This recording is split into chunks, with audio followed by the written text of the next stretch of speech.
What do you mean by early breast cancer? Okay, stage 1 and 2 is included in early breast cancer. Okay, so the management depends on working. You need to work up the patient properly. So this is a slide which I borrowed from Bailey and Law. We all are aware of this slide, isn't it? So it is a triple assessment which consists of clinical examination, imaging and tissue diagnosis.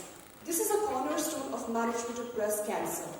What happens in our setting is, most of patients who are diagnosed, who notice blood, we discuss it with the patient's relative, friends, and so on and so forth.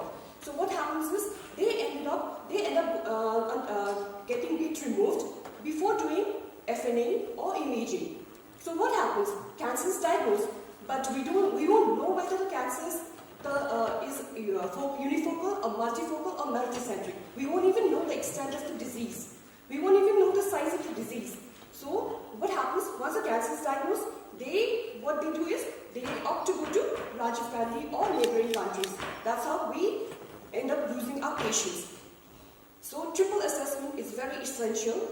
So here, like I said, proper clinical examination, imaging, proper imaging, followed by tissue diagnosis is a cornerstone before we embark upon managing a patient, treating a patient. So in imaging, we normally do bilateral mammogram, ultrasound. MRI is not indicated in all cases. It is optional and indicated in few cases, such as if the patient is pregnant, if it's a young lady, if we are planning a treatment in a patient with positive axilla with occult primary, in order to determine the extent of disease, invasive lobular carcinomas, to evaluate the residual tissue disease, we ask for MRI. But it has to be done by an expert on a machine which has a breast coil.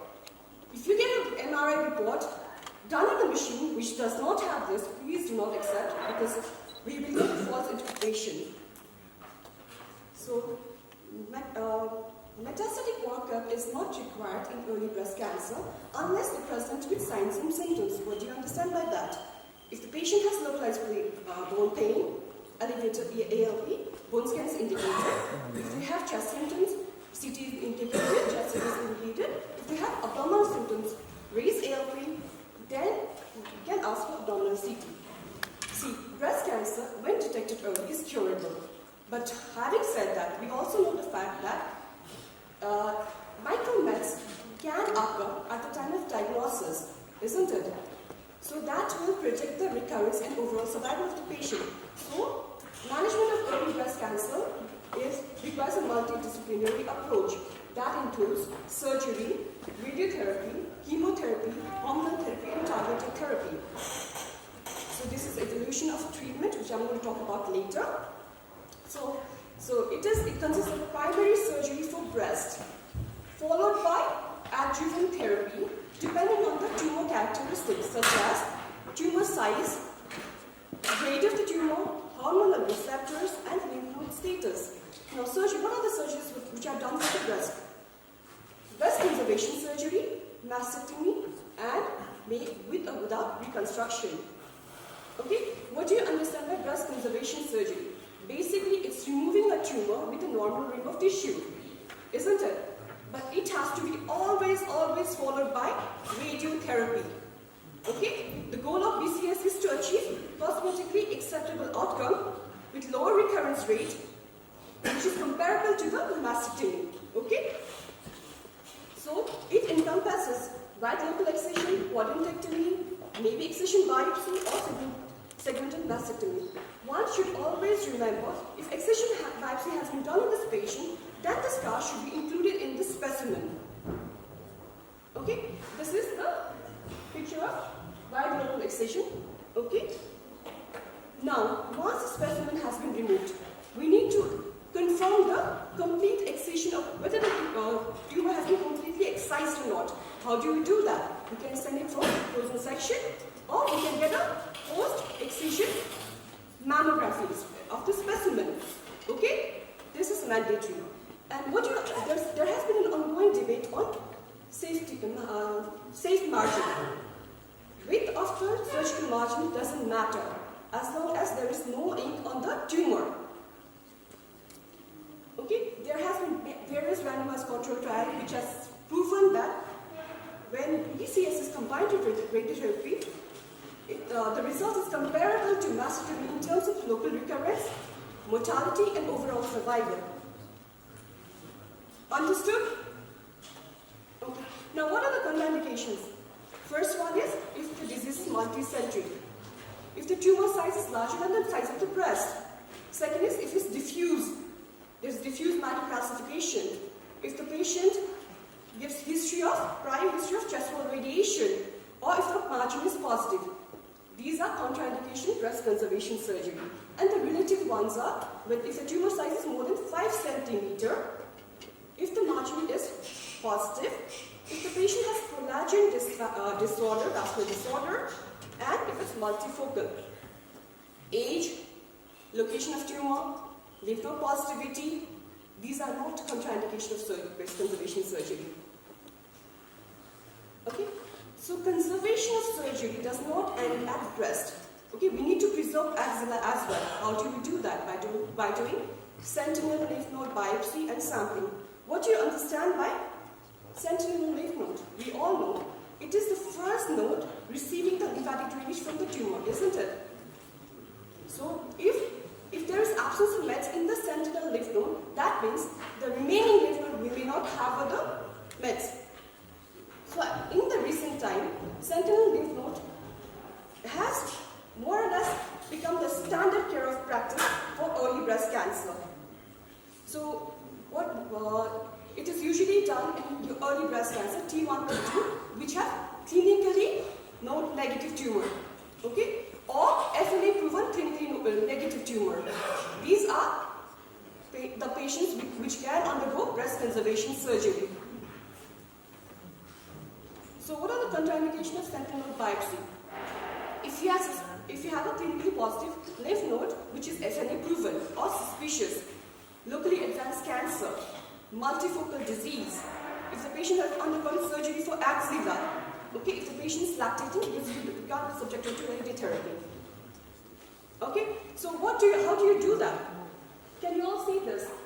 Okay, so you use dye, which is radiolabeled or blue dye, which is injected subareolar or intradermal or subdermal. So then a separate incision is made just according to the axilla. Okay, then you do the sentinel biopsy. So what is the use of doing sentinel biopsy? So here you can see clinically negative node, breast conservation is done, sentinel node performed. If 1 of 2 lymph nodes is positive, we don't need to go for axillary clearance. Okay? If only more than 4 lymph nodes are positive, then you can go for axillary clearance. If only 1 or 2 lymph nodes are positive, then you can just stop at that. You can give radiation to the axilla. Similarly, FNA proven lymph node, if it's positive, do axillary clearance. Negative, again go for sentinel biopsy. If it's less than 3 positive, then you can go for radiation. If more than 4, then go for axillary lymph node dissection. Like I said before, breast conservation surgery has to be followed by radiation. It's a must. So we give radiation for 5 days in a week for 6 to 8 weeks. The aim is to decrease the local recurrence and increase the survival and local control. It is an integral part of breast conservation surgery. Do not do breast conservation surgery if the patient cannot come for radiotherapy, if the facility is not available, because it reduces incidence of local and regional recurrence by 50 to 70%. It destroys the cancer cells. But there are side effects of radiation such as sunburn, swelling, lymphedema, etc. What is this? This is wide, whole breast radiation. There are various options. ranging from whole breast radiation, accelerated partial beam radiation, which is usually done for patients with small tumor, clinically clear margin, lymph node is not positive, but this will require shorter time. Then you have mammocyte, which delivers radiation to the lumpectomy site. Nowadays, we have many centers intra-beam radiation, or IORT is also practiced. That is done in 1 day. So, common consensus now that I want you guys to understand is, for early breast cancer which are clinically node negative, you do not require axillary clearance. Sentinel node biopsy is enough. If you have 1 or 2 sentinel node positive tumor, if you are doing whole breast radiation, you do not require axillary clearance. Again, you can just radiate the axilla. Okay? But if you have more than 3 sentinel node positive, then one has to subject the patient for axillary clearance. But radiation can be avoided if the patient is more than 70. Okay? In clinical stage 1 cancer, if it's ER/PR positive. Okay, I repeat, more than 70 years, ER/PR positive cancer, clinical stage 1, radiation can be avoided. So, now second option for surgery in the breast is mastectomy. Okay, those patients who are not candidate for breast conservation surgery, in whom tumor size is more than the breast size, and most important, patient choice, who do not have facility for radiotherapy. These are the patients for whom you have to do mastectomy. Mastectomy is not a failure. There are various types of mastectomy, starting from simple mastectomy, modified radical mastectomy, skin-sparing mastectomy, and nipple and skin-sparing mastectomy.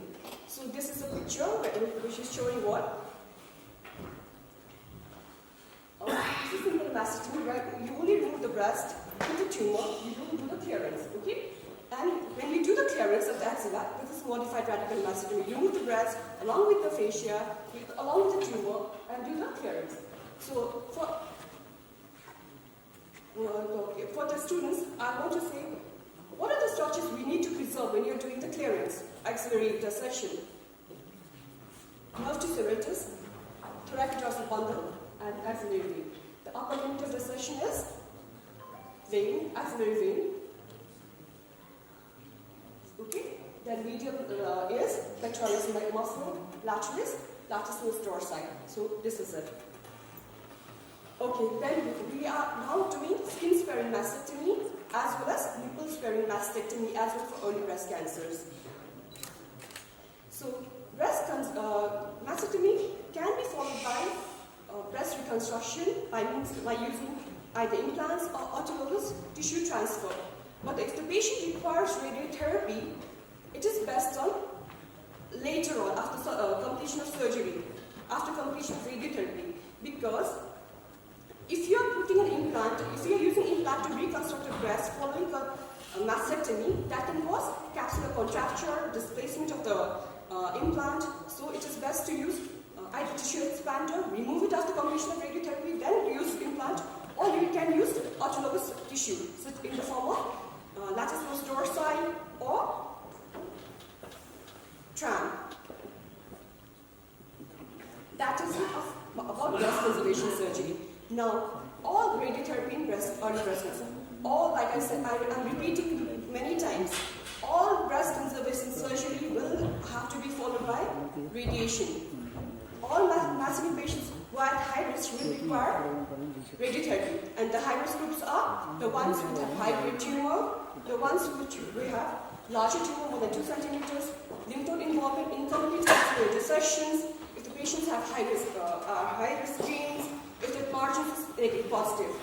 So these are the candidates after mastectomy, they will require radiation. What is the role of neoadjuvant therapy? If the tumor is larger than the breast, we need to shrink the tumor.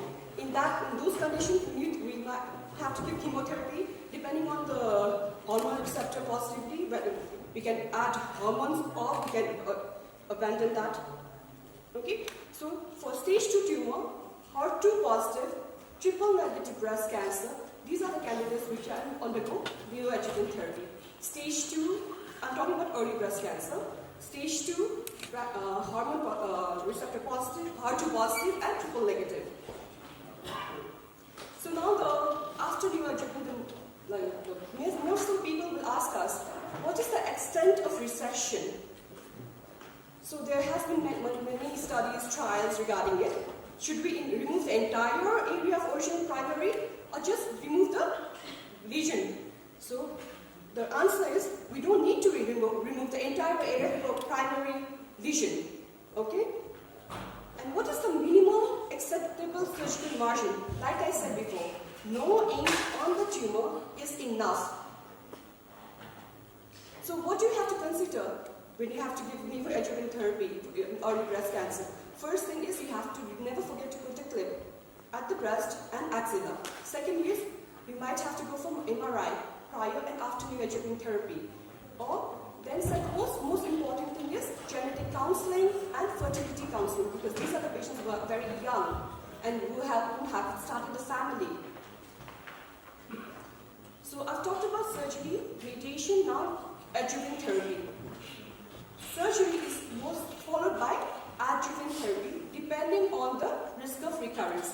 That is depicted by nodal stage, tumor size, grading, hormonal receptors, and patient's menopausal status. Okay? If there is lymph node involvement, if the tumor size is more than 1 centimeter, I repeat, lymph node involvement and tumor size more than 1 centimeter, these are the patients which are candidates for adjuvant chemotherapy, plus and minus hormonal therapy depending on hormonal receptor positivity. Okay? Lymph node involvement more than 1 centimeter tumor size. So all patients with lymph node involved, they will require adjuvant chemotherapy. But what about those who are negative? If they are negative, if the patients have tumor more than 1 centimeter, high-grade tumor, young patient, triple negative cancers, surgical margin positive, these are also candidates which will require adjuvant chemotherapy following surgery. Okay, so you might come across this in many seminars, in books. What is DNA microarrays? Okay, this is oncotype DX and mammogram. These are microarrays to predict prognosis in terms of local and distant recurrence. This can predict who is likely to benefit from chemotherapy. If the recurrence score is less, they will not benefit from chemotherapy. You have to give some other therapy. If the recurrence score is more than 30, then they will benefit from chemotherapy. So patients with high recurrence rate score will usually benefit from chemotherapy. So these are molecular classification of tumor. We all know basal-like tumors have, triple negative tumors have worse prognosis, luminal A have good prognosis. So what are the chemotherapeutic agents that are available with us? So depending on the tumor characteristic and patient's condition, you can choose the chemotherapeutic agent. It could be CMF, anthracycline-based tumors, chemotherapeutic agents, taxanes, or additions of trastuzumab. So all these are not risk-free. They are associated with risk, in fact, multiple toxicities.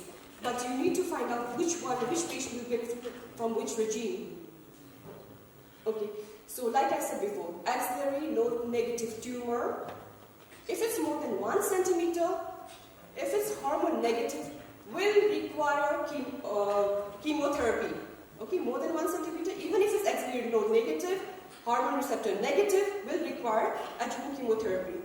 But if it's axillary node negative, hormone receptor positive, okay, hormone receptor means ERPR positive, and if the tumor size is 1 T1, then endocrine therapy should be added along with or without chemotherapy. Okay. Now, if the patient has axillary node positive, we all know that they will require chemotherapy. But if the patient has hormone receptors positive, they will also require endocrine therapy. Same thing. Okay. So what are the endocrine therapy? Now, I've talked about chemotherapy. Now, coming on to endocrine therapy. What are the endocrine therapies that are available to us? Tamoxifen, aromatase inhibitors. Tamoxifen are mostly used as systemic therapy. Okay. It is given for 10 years. Okay. 20 milligrams per day for at least in premenopausal women, tamoxifen should be given along with ovarian ablation by, how do you do ovarian ablation? By surgical oophorectomy, radiotherapy to the pelvis, or by giving medical drugs like LHRH agonist. So tamoxifen, I've talked about tamoxifen. Now second one is aromatase inhibitor. So this blocks the conversion of androstenedione to estrone. Okay, this is the last step in conversion of steroids to active hormones. So this is the okay. So just remember, peri and premenopausal ladies will require tamoxifen 5 years, can be given to 10 years. Okay. Now the recent concept for postmenopausal ladies are you can give tamoxifen for 2 to 3 years, followed by 5 years of aromatase inhibitor. Or you can also give, if the patients are not suitable for tamoxifen, you can also give aromatase inhibitor for 10 years. So what is then last one is targeted therapy. If the patient is HER2 positive, if the tumor size is more than 1 centimeter, patient will require trastuzumab, okay, or pertuzumab. So now coming to the end of my slide, you need to follow up the patient, like I said. Breast conservation surgery will require radiotherapy, they need to be followed up, okay? Similarly, mastectomy patients will also require follow-up. How is it done? It is done by taking proper history, physical examination every 4 to 5 months for first 5 years, then followed by yearly. Second, mammogram has to be done every year, okay, 12 monthly. If the patient is on tamoxifen, you need to do gynecological assessment. Tell the patient to go for gynecological assessment, okay? And most important, lifestyle modification. Okay, so the take-home message is early breast cancer has to be detected in early stage. How do you do that? By doing triple assessment, with proper examination, proper imaging, and then tissue diagnosis before embarking upon treatment. Second one is breast conservation surgery has to be always followed by radiotherapy. Okay, if then sentinel node biopsy. If the sentinel node biopsy is, if in clinically negative node, one sentinel biopsy is done. Okay, if only 1 or 3 sentinel nodes are positive, then you do not have to go for axillary clearance, radiation to the chest, axilla enough. If the facility and expertise are available, more than 4 sentinel node lymph node positivity, then one has to go for axillary clearance.